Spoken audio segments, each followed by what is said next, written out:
जय हिंद प्यारे साथियों। रोजगार विद अजय यूट्यूब चैनल पर आप सभी का बहुत बहुत स्वागत है। और आज मैं इस वीडियो में बात करने वाला हूँ यूपी पीजीटी टीचर के बारे में कि यूपी में यदि आप पीजीटी टीचर बनते हो तो आपको कितनी सैलरी मिलेगी। तो यहाँ पर इस चैनल के ऊपर सैलरी के बारे में वीडियो रहते हैं, इसके अलावा गवर्नमेंट वैकेंसियों के रिलेटेड वीडियो रहते हैं, साथ ही साथ कौन सी पोस्ट किस तरीके से प्राप्त की जाए इससे संबंधित वीडियो रहते हैं। ठीक है, तो यदि आप अपना स्किल बढ़ाना चाहते हो, नॉलेज बढ़ाना चाहते हो, हर एक वैकेंसी की सैलरी के बारे में जानना चाहते हो, हर एक वैकेंसी से अपडेट रहना चाहते हो, तो प्लीज़ एक बार इस चैनल को ज़रूर सब्सक्राइब करें। अब यहाँ पर हम बात करते हैं कि यदि आप उत्तर प्रदेश में पीजीटी टीचर बनते हो तो आपको सैलरी कितनी मिलेगी। देखो, सीधे शब्दों में मैं समझाऊँ आपको, जो पीजीटी जो टीचर होता है ना, एक पीआरटी होता है, एक टीजीटी होता है, एक पीजीटी होता है। तो जो टीजीटी टीचर होता है वो पढ़ाता है 9वीं और 10वीं क्लास को, ठीक है, और जो पीजीटी टीचर होता है वो पढ़ाता है 11वीं और 12वीं क्लास को, ठीक है, जिसको कुछ स्टेटों में लेक्चरर की पोस्ट भी कहते हैं। जैसे राजस्थान में इसको लेक्चरर बोलते हैं, ठीक है, उत्तर प्रदेश में इसको पीजीटी बोल देते हैं, हरियाणा में पीजीटी बोल देते हैं, दिल्ली में पीजीटी बोलते हैं। तो अब हम इसकी सैलरी के बारे में बात करते हैं। देखो, यदि मैं सबसे पहले बेसिक पे की बात करूं तो जो यूपी में पीजीटी टीचर होता है उसकी जो बेसिक सैलरी होती है वो होती है 47,600 रुपये से लेकर 1,51,100 रुपये तक, ठीक है। इनका जो बेसिक पे है ना वो 1,51,100 रुपये से ज़्यादा नहीं जाता है। मैक्सिमम पे स्केल इनका बेसिक पे इतना रहता है। अब यदि हम डीए की बात करें तो देखो, फिलहाल में तो 28% डीए मिल रहा है, लेकिन जल्द ही इसको 31% में कन्वर्ट कर दिया जाएगा।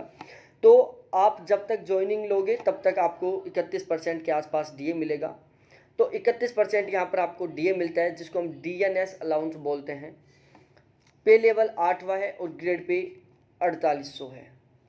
अब यहाँ हम बात करते हैं, देखो यहाँ पर जो एचआरए आपका हाउस रूम अलाउंस रहता है, हाउस रेंट अलाउंस रहता है। ये हाउस रेंट अलाउंस मतलब आपका किराया भी मिलता है, गवर्नमेंट आपको किराया भी देता है। जिस आप मकान में रहते हो उस मकान का किराया भी देती है, जिसको हाउस रेंट अलाउंस बोलते हैं। अब ये देखो, सेंट्रल गवर्नमेंट तो इसको 8, 16, 24% के रेशियो में देती है। पूरे भारत को 3 कैटेगरीज में डिवाइड कर दिया गया एचआरए को, और फिर 8, 16 और 24। लेकिन उत्तर प्रदेश ने इसको गांव, नगर और महानगर, इन 3 तरीके से डिवाइड कर रखा है। साथ ही साथ यूपी गवर्नमेंट आपको सीसीए भी देता है, ठीक है। क्या देता है? सीसीए भी देता है, जो हर स्टेट नहीं देता, कुछ कुछ स्टेट देते हैं ये, जैसे राजस्थान सीसीए नहीं देता है। अब हम बात करते हैं सबसे पहले महानगरों के बारे में। यदि आपकी ज्वाइनिंग यूपी के महानगरों में आती है तो आपको सैलरी कितनी मिलेगी। देखो, सबसे पहले आपका बेसिक पे 47,600 रहेगा। डीए आपका 31% है। तो यदि हम 47,600 का 600 रुपये का 47,600 का हम यदि 31% निकालते हैं तो वो निकल कर आता है हमारे पास 14,756 रुपये। ध्यान रखना, जो डीएनएस अलाउंस है वो बेसिक पे से निकलता है। एचआरए यदि आप महानगरों में काम करते हो तो 6300 रुपये मिलेगा। सीसीए आपको 600 रुपये मिलेगा। बेसिक पे 47,600 रुपये, डीए 14,756 रुपये, एचआरए 6300 रुपये और सीसीए 600 रुपये। इन सभी को मिलाने से क्या बनती है? ग्रोस सैलरी बनती है। जब इन सभी को मिला दिया जाता है तो उससे एक ग्रोस सैलरी बनती है, जो बन रही है 69,256 रुपये। कितनी? 69,256 रुपये। अब एक एनपीएस की कटौती होती है। क्या होता है? एनपीएस का कटौती होता है। जो एनपीएस की कटौती होती है वो 10% होती है, और ये 10% किस पर आधारित होती है? बेसिक पे और डीए। बेसिक पे और डीए दोनों को जोड़कर जो टोटल अमाउंट बनता है उसका 10% एनपीएस कटता है। अब आपके दिमाग में आ रहा होगा कि सर ये एनपीएस फिर जाता कहाँ है? जब आप रिटायरमेंट लेके आते हो, जब आपको पेंशन मिलता है ना, तो वो एनपीएस ही मिलता है आपको, ठीक है। आपके रिटायरमेंट में ये इकट्ठे जुड़ के आ जाएंगे और विद इंटरेस्ट मिलेंगे आपको, ये भी आप ध्यान में रखना है। अब देखो, आपका एनपीएस कटा, डीए और बेसिक दोनों को हम यदि ऐड करते हैं तो टोटल जुड़ता है 62,356 रुपये। 62,356 रुपये का 10% निकल के आता है 6236 रुपये। तो आपको एनपीएस कितना कट गया? 6236 रुपये कट गया। अब आपकी नेट सैलरी कितनी बची जो आपके अकाउंट में ट्रांसफ़र की जाएगी, इन हैंड आपके अकाउंट में जो सैलरी ट्रांसफ़र की जाएगी, पहले महीने की सैलरी की बात कर रहा हूँ मैं, ठीक है। और जो इनकी सैलरी होती है ना वो ईयर वाइज बढ़ती है, मंथली वाइज नहीं, प्रत्येक 12 महीने पर सैलरी बढ़ती है। और जो सैलरी है वो बेसिक पे बढ़ता है, टोटल अमाउंट नहीं बढ़ता। जो आपका बेसिक पे है वो 3% बढ़ता है हर साल। आपकी जो भी बेसिक पे है उसका हर साल 3% बढ़ता जाता है, ठीक है। और मैक्सिमम 1,51,100 रुपये तक पहुंचता है, जो मैंने आपको स्टार्ट में बता दिया था। तो आपकी जो नेट सैलरी आपके जो अकाउंट में ट्रांसफ़र की जाएगी वो निकलती है। यदि हम ग्रोस सैलरी में से एनपीएस को निकाल देते हैं तो आपका अमाउंट बचता है 63,020 रुपये, जो कि आपकी इन हैंड सैलरी रहेगी जो आपके अकाउंट में ट्रांसफ़र की जाएगी। एक बहुत ही अच्छा खासा अमाउंट है। अब यदि आपकी ज्वाइनिंग हर साल 3% आपका बेसिक पे बढ़ता रहेगा, तो बेसिक पे बढ़ेगा तो एचआरए बढ़ेगा, डीए बढ़ेगा, तो एनपीएस भी बढ़ेगा, तो ओवरऑल सैलरी आपकी बढ़ेगी। अब हम बात करते हैं यदि आपकी पोस्टिंग किसी नगर में रहती है, किस में रहती है, यदि आपकी पोस्टिंग, अब हम बात करते हैं यहाँ पर कि यदि आपकी पोस्टिंग किसी नगर में रहती है तो आपको कितनी सैलरी मिलेगी। देखो, नगर में भी आपकी पोस्टिंग रहेगी तो आपका बेसिक पे रहेगा 47,600 रुपये, डीए वही 31% मिलेगा आपको, जो कि बेसिक पे का रहेगा 14,756 रुपये। एचआरए आपको नगर में मिलेगा मात्र 2880 रुपये, और सीसीए आपको नगर में मिलेगा मात्र 150 रुपये, ठीक है। इन दोनों में ही केवल परिवर्तन होगा, बाकी कोई भी चीज़ आपकी नहीं बदलेगी। अब देखो आगे क्या होता है। ग्रोस सैलरी जुड़ती है तो ग्रोस सैलरी में 47,600 आपका बेसिक पे, डी आपका 14,756 रुपये, एचआरए आपका 2880 रुपये, और सीसी आपका 150 रुपये।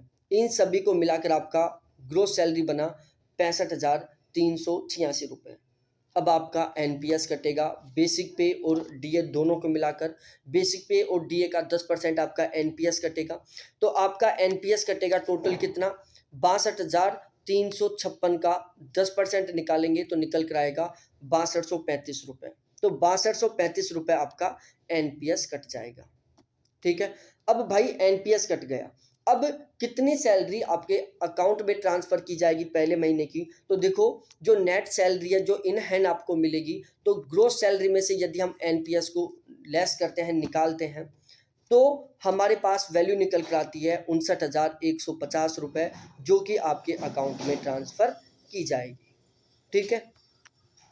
अब हम बात करते हैं कि यदि आपकी पोस्टिंग किसी गांव में रहती है, यदि आपकी पोस्टिंग गांव में रहती है, आपको ज्वाइनिंग गांव में मिलती है, तो आपको सैलरी कितनी मिलेगी। देखो, बेसिक पे वही 47,600 रहेगा, डीए वही आपको 31% 14,756 रुपये मिलेगा, एचआरए आपको 1870 मिलेगा, और सीसी आपको बिल्कुल नहीं मिलेगा। देखो, केवल इन्हीं दो में परिवर्तन होता है, ठीक है। अब हम बात करते हैं कि यदि आपकी ज्वाइनिंग किसी गांव में मिलती है तो बेसिक पे 47,600 रहेगा, डीए वही 31% 14,756 रहेगा, एचआरए आपको 1870 रुपये मिलेगा, सीसी आपको कुछ नहीं मिलेगा। तो फिर आपकी ग्रोस सैलरी बनेगी, बेसिक सैलरी, डीए, एचआरए और सीसीए, इन तीनों को मिलाकर आपका ग्रोस सैलरी बनेगा 64,226 रुपये। कितने, 64,226 रुपये। अब आपका एनपीएस कटेगा बिल्कुल वही 6236 रुपये, क्योंकि एनपीएस बेसिक सैलरी जो बेसिक पे है वो और डीए इन दोनों को मिलाकर 10% कटता है, तो इन दोनों में कोई परिवर्तन नहीं हो रहा, तो आपका एनपीएस कितना कटेगा, 6236 रुपये कटेगा। तो यदि आपकी ज्वाइनिंग गांव में आती है तो आपको नेट सैलरी कितनी मिलेगी, ग्रोस सैलरी में से एनपीएस को लेस करेंगे तो बचता है 57,990 रुपये, जो कि आपके अकाउंट में ट्रांसफ़र किए जाएंगे। तो बहुत अच्छी खासी सैलरी मिलती है, और इतनी अच्छी खासी सैलरी आपको पहले महीने में मिलेगी। पहले महीने में जिस दिन आपकी ज्वाइनिंग होगी उस दिन आपको इतना अच्छा खासा अमाउंट मिलने वाला है, ठीक है।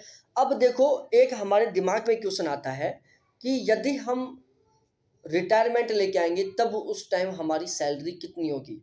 हम एक अनुमान लगाते हैं, यहाँ पर हम बिल्कुल फिक्स नहीं बता रहे, एक अनुमान लगाने की कोशिश कर रहे हैं कि लगभग हमें इतना अमाउंट मिलेगा जब हम रिटायरमेंट लेके आएंगे। देखो रिटायरमेंट के समय सपोज डेट आपका बेसिक पे 1,51,100 रहता है। यदि आप 21 साल की एज में लग जाते हैं, 22 साल की एज में आप पीजीटी टीचर बन जाते हैं, तो आपका बेसिक पे बढ़कर कितना हो जाएगा, 1,51,100 हो जाएगा। फिलहाल में डीए 28% मिल रहा है, फिर इसको 3% बढ़ाकर अब 31% होने वाला है। तो यदि आप 22 या 21 साल की एज में जॉब लग रहे हो, 60 साल की एज में आप रिटायरमेंट लेके आ रहे हो, तो आपने लगभग कितने साल, लगभग आपने 38 साल की ड्यूटी की। ठीक है, तो 38 साल में हम यदि कम से कम भी मान के चलें तो डीए है जो कम से कम 14% तो बढ़ेगा ही। ठीक है, तो हम मान के चल रहे हैं कि जब आप रिटायरमेंट लेके आओगे तब डीए 45% के आसपास हो जाएगा। तो यदि हम बेसिक सैलरी का जो आपका बेसिक पे है उसका यदि हम 45% निकालते हैं डीए, तो निकल कर आता है 67,995 रुपये डीएनएस अलाउंस मिलेगा आपको। एचआरए भी तब तक बढ़ चुका होगा, तो हम एक अनुमान मान रहे हैं कि जो अब 6800 रुपये आपको एचआरए मिल रहा है, ये लगभग 20,000 तक पहुंच जाएगा। और जो सीसीए आपको फिलहाल में 600 रुपये मिल रहा है, वो आपका 1,000 रुपये तक पहुंच जाएगा। ठीक है, हम ये एक अनुमान लगा रहे हैं। इन सभी को मिलाकर आपकी ग्रोस सैलरी बनेगी कितनी, 2,40,95 रुपये।